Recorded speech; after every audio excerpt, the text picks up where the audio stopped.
Peter Greenberg's live global travel update is presented to you by Air Canada, connecting the world with more than 1,000 daily flights to 180 destinations and 6 continents. Take me out to the ball game. Take me out with the crowd. Buy me some peanuts and cracker jack. I don't care if I never get back. Let me root for the home team. If they don't win, it's a shame. For it's 1, 2, 3 strikes, you're out at the old ball game. Hi, everybody. Happy September 22nd, the 4th Monday of September 2025. And hope you're having a great time wherever you happen to be. We happen to be at the National Baseball Hall of Fame right here in Cooperstown, New York. It's an annual ritual for me, being the baseball fanatic that I am. Of course, the history here is unbelievable, the memories, and we'll be talking about that a little bit later. But most importantly, we got lots of stuff to talk about that has nothing to do with baseball. But again, it's all about how you play the game. So let's talk about that. First and foremost, let me give you the update on Spirit. They continue to cutting back another 25% of their operations. Their ability to get interim financing during the second Chapter 11 filing is not looking good. And the animals are circling the wagons, meaning the other airlines who seek an opportunity to basically go in there and poach everything that Spirit's flying to and from. We saw Frontier Airlines basically introduce 20 new routes, most of them to where Spirit Airlines is flying. United, 15 new routes. Even JetBlue pulling out of Miami and announcing they're starting service from Fort Lauderdale with 100 plus daily departures. That is Spirit territory. So we'll be watching that carefully. Again, I cautioned you before. I also basically try to assure you that if you have a ticket on Spirit and you bought it with a credit card, you'll be protected if the airline doesn't fly. Right now, they're still flying, they're still operating, even though it's a reduced schedule. But let's see what happens over the next 4 or 5 weeks. We will stay on top of that. And by the way, remember, we're now in the last part of the year, which is traditionally a very slow period of time. And remember what we talked about last week and most of the summer about European flights dying to the United States in terms of load? Well, guess what? The new data shows that U.S. fall travel plunges up to 12.5% again, right? Which means lots of empty seats. Delta Airlines admitting that Europe was its worst performing region of the world this year. What that means, of course, fewer seats being sold, a lot of empty seats coming this way, a lot of empty seats going back. Airfares are dropping. I quoted this last week. I'll do it again. We're still seeing $258 round trip fares from New York to London. I just saw New York to Rome for $169 each way. Seriously, we're seeing Los Angeles to Paris for $369 round trip. Now's the time to go. And remember, they don't know from Thanksgiving over there. So there won't be in a blackout period. What do you care about Turkey anyway? Go over there. You have a better time. And of course, you've heard me say this before. I know it sounds cynical, but Thanksgiving to me is an obligatory dysfunctional family get-together. So that being the case, take advantage of the buyer's market in Europe and you'll go. But remember, a 12.5% additional drop in traffic is significant. And the only way the airlines can adjust to that is either reduce frequency or reduce fares. And in this case, they're doing both. By the way, speaking of reduced fares, we'll go back to Spirit for a second. We're seeing $25 and $30 domestic airfares in those routes where these airlines are competing with Spirit. What does that mean to you? It means that the competing airlines are selling tickets below their own cost of operation. They can't ever make money that way, which goes back to the original definition I used to use for a successful airline, which can lose money longer. And it can't be Spirit as the answer. So right now, it's basically a race to the bottom, which you can benefit from in the short term.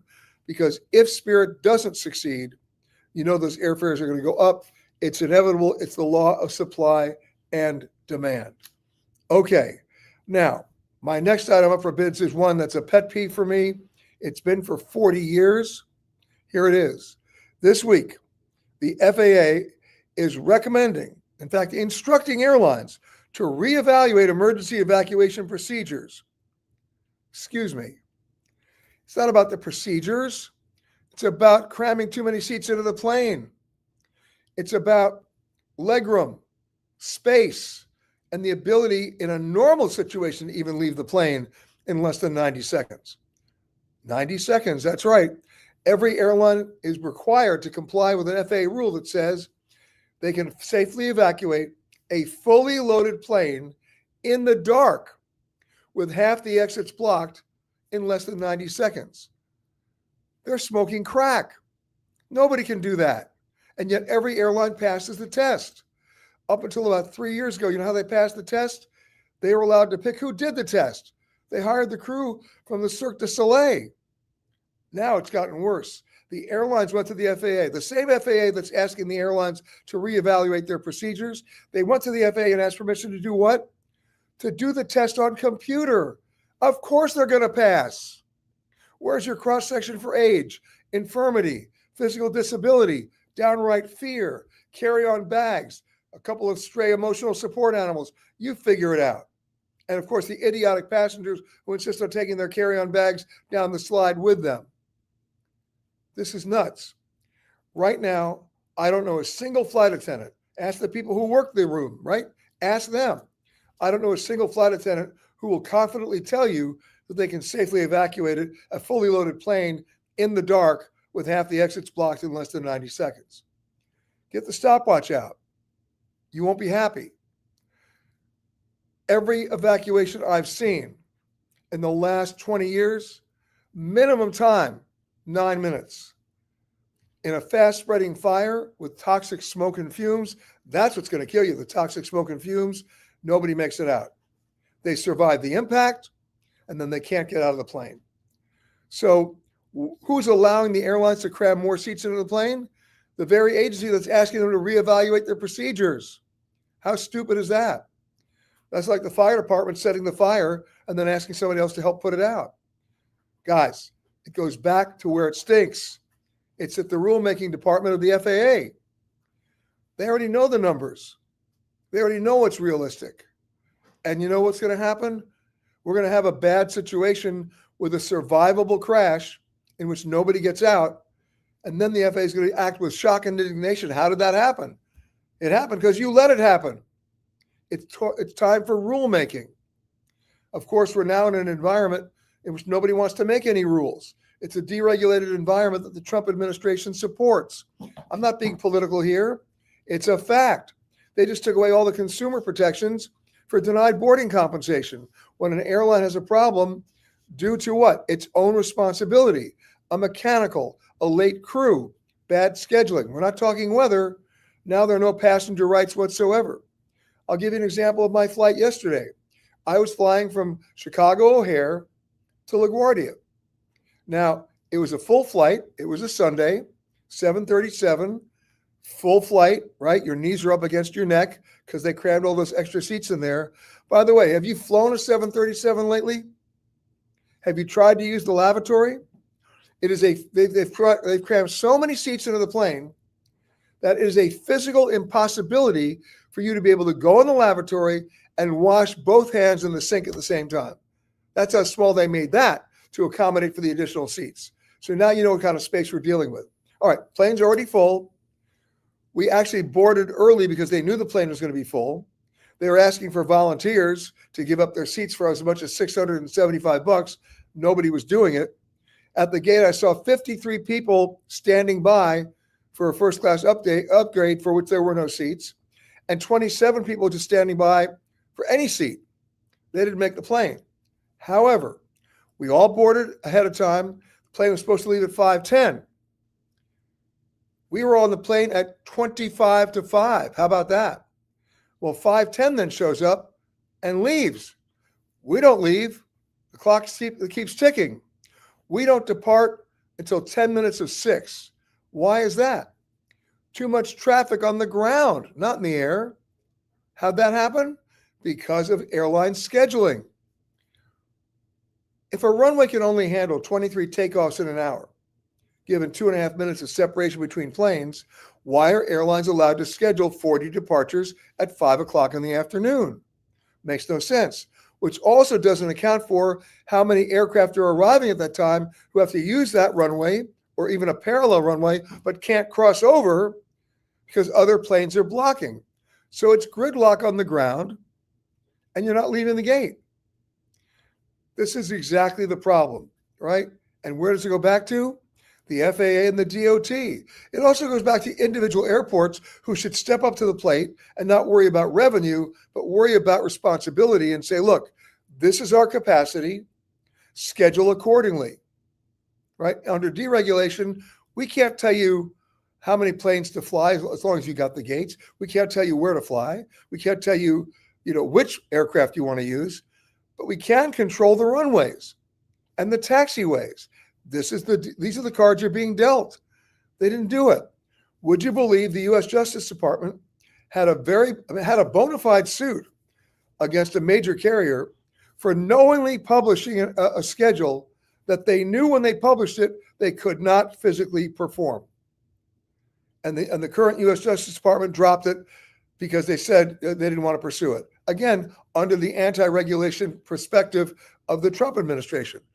But what about passenger rights? What about consumers? Where's our voice? That's the problem.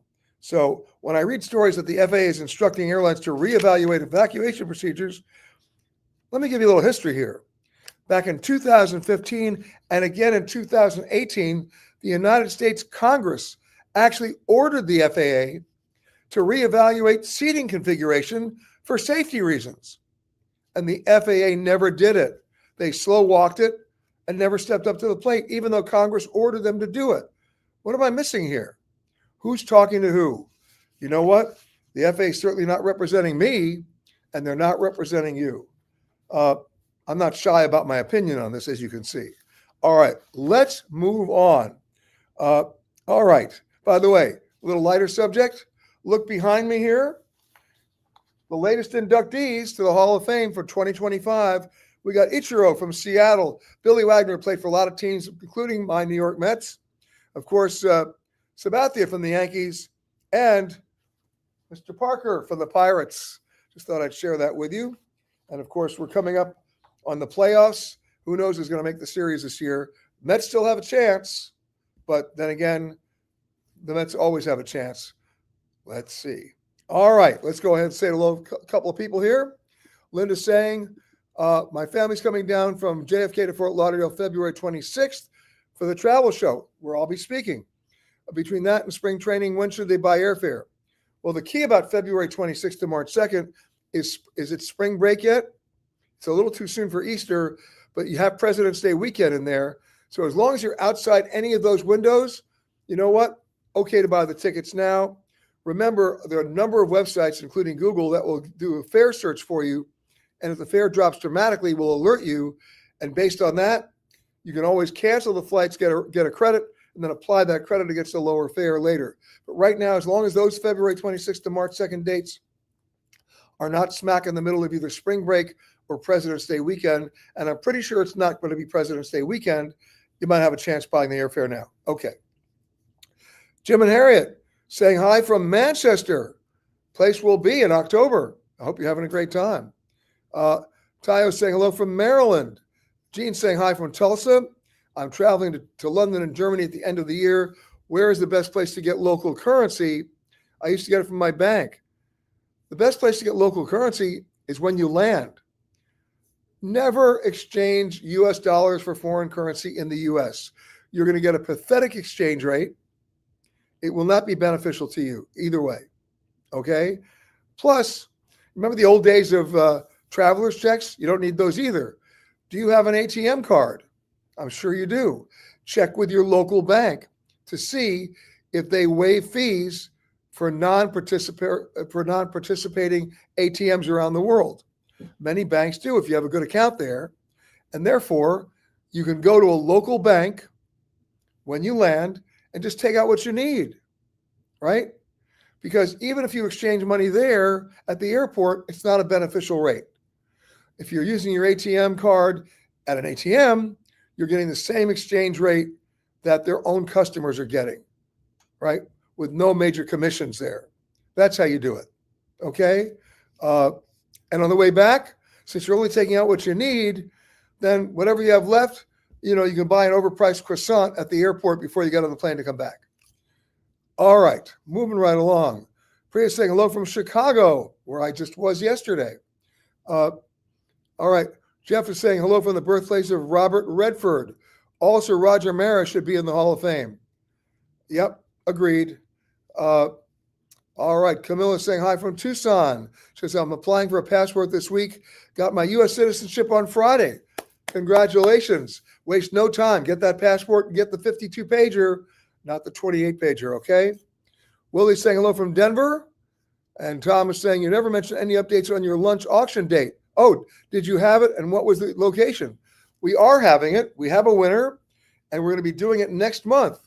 And when we do it next month, we'll take a photograph and tell you where we're actually doing it from, because that's a surprise. But it will not be where either I live or where the winner lives. Should be fun. But it'll be next month, I believe. I take that back. It's going to be November 2nd or 3rd. But I'll let you know when we do it. Well, I just let you know when we're doing it. I'll let you know where we're doing it. Red saying, watching from Omaha. Snagged the ticket to Omaha, Athens in February for under $500. My point exactly. It looks like they moved ETS again. Yep, they did. The need for an electronic visa in the European Union countries, which is supposed to kick in last year in 24, got moved back because of the Olympics in Paris. Supposed to kick in this year, got moved back again. And the can that keeps getting kicked down the road is now going to kick in for 26. We will stay on top of that and give you plenty of notice. Now, if you're going to the United Kingdom, you do need that electronic travel authorization, the ETA, and you can apply for that by going to the UK website. You'll find that on our website, petergreenberg.com. It's really easy to do. Tim says, when booking a cruise, is it better to book your own airfare or package it with the cruise? I'm going to give you both sides of that double-edged sword. Here we go. Number one, if you book the cruise and the airfare together, and for any reason your plane is late or delayed, then the cruise line will do everything they can to get you caught up with the ship once it sails, right? Even if you are going to book your airfare as a package with the cruise line, do yourself a favor. Don't book it to land on the same day the ship leaves, in case the plane is late or your luggage gets lost. Always come in a day before so you have an overnight in that port city and you can play catch up in a reasonable way, right? And do that. Now, the other reason why you want to do it with the cruise lines sometimes is that they get a better package deal. There are some cruise lines that if you book a certain category cabin, will throw in the airfare for free. In some cases, if you book a really high-priced cabin, they might even throw in business travel for free. But if you're looking to do it on your own, no problem whatsoever. You might get a better deal. But again, come in at least a day before. Don't chance it. All right? Okay. Jim and Harriet said, we flew Delta. How do you get favored zone boarding seats with Delta having a plane with 6 zones? Well, I'm surprised it's only 6. Yesterday, I think there were 8 or 9 on my American flight. The way you get preferred boarding zone seats is either based on the class of service you bought, either first class, or in your case, maybe business class, or even premium economy, or your mileage status with the airline. Simple as that. Now, obviously, you get to pre-board if you're active military, sometimes if your family's traveling with children, or if you have a disability. All right, Colleen says, as a teen, my dad played ball with Yogi Berra and Joe Garagiola since they lived in the same neighborhood. When Yogi Berra was asked if he was the best catcher in the world, he said, hell no, I'm not even the best catcher on my block. He was referring to Joe Garagiola, not my dad, of course. Kindest guys ever, including my dad. Yeah, we got to love Yogi. We got to love Yogi. The best Yogiisms ever, right? I don't go there. It's too crowded. Nobody goes there anymore. Things like that. All right. Tyler says those lavatories need to increase their standard size because they are much too small, even for the smallest of persons, much less a parent and their child. Who regulates the size of these? Would you like to know the answer? Nobody. That's the problem. They just have to be in working order. Sue saying hi from Bellingham in Washington. Barbara's saying, ciao, still in Umbria. It's delicious, as I should think it would be. Patty's saying, I have a question I'd love to get advice on. Scheduled fly out of Charles de Gaulle on October 7th. That day is now scheduled to be the start of a 3-day strike of air traffic controllers, October 7th, 8th, 9th. Should I try and change flights? I'm on Delta. Not sure I can afford to stay another 3 nights. Well, first of all, let me give you a little history on air traffic control and airport worker strikes in France. If they happen for about 4 hours, or they happen for a day and then it goes on and that's it, or they get postponed. I believe the one that you're talking about has already been postponed, right? It got postponed to October 7th, 8th, or 9th. But if you're really worried about it, there's no reason why you shouldn't call Delta and say, look, there's a strike about to happen on October 7th for air traffic controllers in France. With your permission, I'd like to take the train to London and fly home from London. That's a possibility. However, here's the catch-22. Airlines don't usually give you permission or a waiver to do that until the strike starts. You know, it's sort of like they don't offer vouchers or rebooked flights until the hurricane has been declared and in process. But it's not. Look, it doesn't hurt to make the call, right? It's a little too soon to make the call now, since you're about 2 weeks away. Wait about a week. See if the strike gets called off. If it doesn't get called off, talk to Delta. Okay. All right. Elaine saying hello from Bethlehem, PA. Melanie saying hi from Miami. Flew home from London to Miami on Saturday. Flight completely full, and they're offering $525 for us to give up our seats. Yep. Okay. People are coming back home after the summer. I guarantee you that flight was not full going back. Okay. Camilla says, I'm getting the 52 pager. Okay, Camilla. Now go ahead and fill it. Linda's saying, since the dollar is weak, is it a good idea to get more than you normally would in case the dollar falls even more? And the time you're going to be spending in Europe, the dollar is not going to either rise or fall that much to affect the exchange rate and the amount of money you're going to get, right? It might fall or rise appreciably over a month or two period, but not over 3 or 4 days. No, take my advice, use your ATM card, make sure your bank covers that expense, and do it that way. Tom says, I use my leftover foreign currencies and add it to my Starbucks account. Well, they're saying it's rising in value, the cost of coffee. All right. Evelyn says, greetings from Denver and Happy New Year to the ones who celebrate. Right back at you. That's right. Happy New Year. All right. Again, we are coming to you from the National Baseball Hall of Fame here in Cooperstown. And what an amazing place this is. A couple of housekeeping notes I want to share with you, which, by the way, has a tie into baseball. What's premiering next month? Hidden Alabama, part of our Hidden series on PBS, Amazon, Apple TV, and YouTube. Here's a sneak peek. Coming soon on PBS, Hidden Alabama, and a living shrine to America's greatest music. The Muscle Shoals Music Studio, which pretty much looks the same today as it did during its golden recording era. We're standing in a room where the Stones recorded 3 of their biggest hits. Paul Simon was Paul there. Simon did some of his best work here. But it's so small. That's the miracle of it all. I have grown men come in here literally and burst into tears, and I think it's overwhelming to them that 4 young men with a dream and some talent turned this tiny little concrete building that's pretty shabby into one of the most important recording studios in the world. Just part of what you'll see on Hidden Alabama. Coming soon on PBS. Now, I promised you a baseball connection, and that is Birmingham, Alabama, which is the home to an amazing ballpark that not many people know about called Rickwood. Rickwood Field is where the Negro League played and where the Birmingham Barons played. And I got a chance to get out on that field, which is pretty amazing. And by the way, the center field wall there is deeper than center field walls in every U.S. baseball stadium today where MLB plays.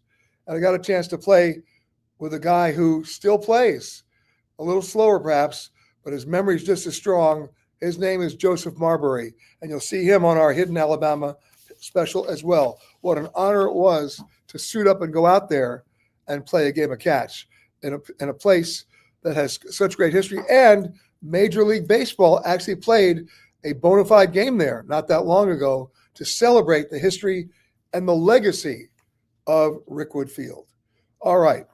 I saw this clip the other day I want to share with you because it was funny then.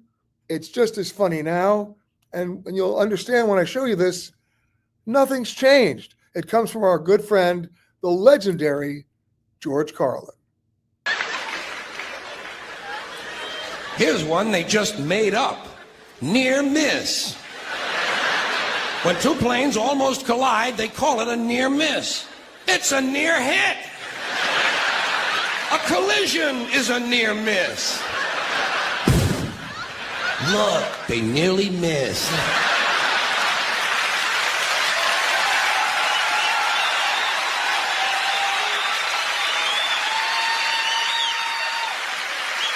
Yes, but not quite. They might tell you your flight has been delayed because of a change of equipment. Broken plane. Tell me to put my seat back forward. Well, I don't bend that way. If I could put my seat back forward, I'd be in porno movies. Then they mentioned carry-on luggage. First time I heard carry-on, I thought they were going to bring a dead deer on board. I thought, what the hell are they meaning with that? Don't they have the little TV dinners anymore? Then I thought, carry on, there's going to be a party. People are going to be carrying on the plane. Well, I don't care for that. I like a serious attitude on the plane, especially on the flight deck, which is the latest euphemism for cockpit. Can't imagine why they wouldn't want to use a lovely word like cockpit, can you? Especially with all those stewardesses going in and out of it all the time.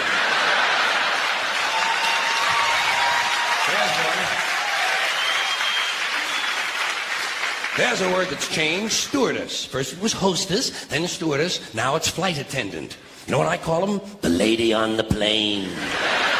Sometimes it's a man on the plane now. That's good, equality. I'm all in favor of that. Sometimes they actually refer to these people as uniformed crew members. Uniformed, as opposed to that guy sitting next to you in the Grateful Dead t-shirt and the fuck you hat. Who's working on his 9th little bottle of Kahlua, I might add. As soon as they close the door to the aircraft, that's when they begin the safety lecture. I love the safety lecture. This is my favorite part of the airplane ride. I listen very carefully to the safety lecture, especially that part where they teach us how to use the seat belts. Imagine this. Here we are, a plane full of grown human beings, many of us partially educated, and they're actually taking time out to describe the intricate workings of a belt buckle. Place the small metal flap into the buckle. Well, I asked for clarification at that point. Over here, please. You know what? He's timeless, and we miss him. But everything he said then, unfortunately, still applies now. Anyway, wanted to share that with you. Let's go to some of the questions you guys sent in during the week. Here's one from Karen. It says, what do I know about Etihad Airlines? My husband has to travel to Abu Dhabi, and the flight there is half the price of United and is nonstop. I've flown Etihad a long time. It's based in Abu Dhabi. They've got a great fleet. They've got a great route network. And you know what? I have no problem flying them, especially if the price is half of that of the competing airlines. Jeannie says, I heard on a show that you mentioned that airfares were running as low as $200 for Athens to LAX. Have been searching and found in the range 660 and higher, or is it only LAX to Athens? The one that was LAX to Athens was actually on Norse, the same airline that's doing $169 airfares from New York to Rome. And so double check Norse, look and go to their website directly because they don't always list on all the online travel agencies. That, you know, for that airline or an airline called Neos or an airline called La Compagnie, if you want to fly business class to Paris, go on their websites. You might find the better deals. All right. Here's one from Emily. Says, will visit Istanbul again on October 4th to 8th after 20 years. Can you please advise the best place currently to buy simit, fresh out of the oven? The cheese dessert that starts with a K. Oh, yeah, okay. I'll do one thing at a time. Simit, the best bread ever. Go to the Peninsula Hotel, and when you get there, just ask them. They're going to give you walking directions. It'll be maybe 2.5 blocks to the oldest bakery in Istanbul. And go there at 5:30 in the morning. And that's when they're coming out hot off the oven. You buy 5 or 10 at the same time. They put them in a bag. You'll eat 1 or 2, and then walk to the ferry boats and get on a ferry going to the Princess Islands. Any one of the Princess Islands will do. Go to the top deck and do what the locals do. Feed the seagulls as you're sailing through Istanbul in the harbor there. What an experience. And those seagulls are better catchers than Major League Baseball players. Take a look at what happens when you throw it out there. They are absolutely amazing. Now, you mentioned the dessert that starts with a K. That's the cheesy dessert called kunefe or kunafe. Unbelievable. You can find it all over Istanbul, all over Turkey. The best place they make it is in the eastern part of Turkey in Antakya, but Istanbul, not a problem. You'll find it anywhere and everywhere. It's that good. Okay, Nancy says, what's my opinion on traveling to France next week for a 2-week vacation in the wake of recent protests? You know what? Here's the deal. There are protests every week. It never has stopped me from going to France or to Paris. Remember, if people are marching in London, they do that every day at Trafalgar Square, right? They do that in the square next to the Hotel Bretagne, the Grand Bretagne in Athens. Same thing in Paris. Not going to get in your way. You're going to be fine. Okay, and have a great time, by the way. And Nareda says, apropos of that, is it safe to travel to Greece now? Yes, it is. Especially now, it's even better because you don't have 30,000 people a day trying to climb to the top of the Acropolis. It's September, October, magic months in Greece. Okay, let's scroll down here for a second. Bruce Siegel was actually at our screening last week in New York of our new series. It hasn't premiered yet, which is why I haven't mentioned it, but since Bruce mentioned it, I will. Hidden Malta, that's the latest in our series, but Hidden Alabama premieres first. That'll be followed by Hidden Malta in November, but Hidden Alabama starting in the next 10 days. So check that out. And of course, what week would not be complete without a greeting from Charlie Wynnum in Baton Rouge? Hello, Charlie. Hey, listen, let's go to the photo of the week. I love this photo. You know where it is? It's a little deceptive. You see the cloud above the mountain there? It's Jeffrey Schulman took this photo. He said we were on a river cruise earlier this month on the Columbia and Snake Rivers with beautiful scenery. This is one of the many highlights on the trip. It almost looks like Mount St. Helens was venting. No, that happened a long time ago. It's now essentially dormant, but it was only a cloud. Still, he waited for the time, got it just right. And if you think you got a photograph that qualifies as the photo of the week, you want to have it up there with Jeffrey's, you know what to do. Just send it to us to photocontest@petergreenberg.com. And if we like it, guess what? It goes right up there along with Jeffrey's. Last but not least, of course, radio show this coming weekend. It's early to tell you where it's going to be, but check our website at the end of the week and we'll surprise you with where it's coming from. Of course, 2 days ago, it came from Costa Rica. And of course, I was just recently, when I said I was in Chicago this weekend, I was actually up in Madison as well to watch my Badgers look as pathetic as ever against the Maryland team in the Big Ten. It's every possibility, I hate to say it, looking at our fall schedule, that Wisconsin may not win a game this year, other than the first 2 they had against teams that you've never heard of. Last week, they got destroyed by Alabama. This week was a big loss against Maryland. And you know who we play next week? In Ann Arbor, in the Big House? Michigan. Yeah, good luck with that. I'm still a big Badger fan, but I'm trying to be realistic. In the meantime, I will see you next week on Global Travel Update. Of course, stay on top of all the news. We'll be doing that, of course, on the radio and on television as the week progresses. And remember, when I talk about the FAA, That's also your responsibility. You have elected representatives. They're in charge of the FAA. They have to legislate situations that force the FAA to do their job. Do their job. Enact and enforce safety, not promote the business of aviation, not succumb to intense lobbying by manufacturers or airlines. Every time I fly, I'm hoping that you've had those conversations with your elected representatives. I just had that conversation with you. Thank you to Anthony out in Los Angeles for handling the equipment this week out there. And we'll see you next week with another global travel update from somewhere else around the world. Bye, everybody. Well, it's 1, 2, 3 strikes, you're out at the old ball game.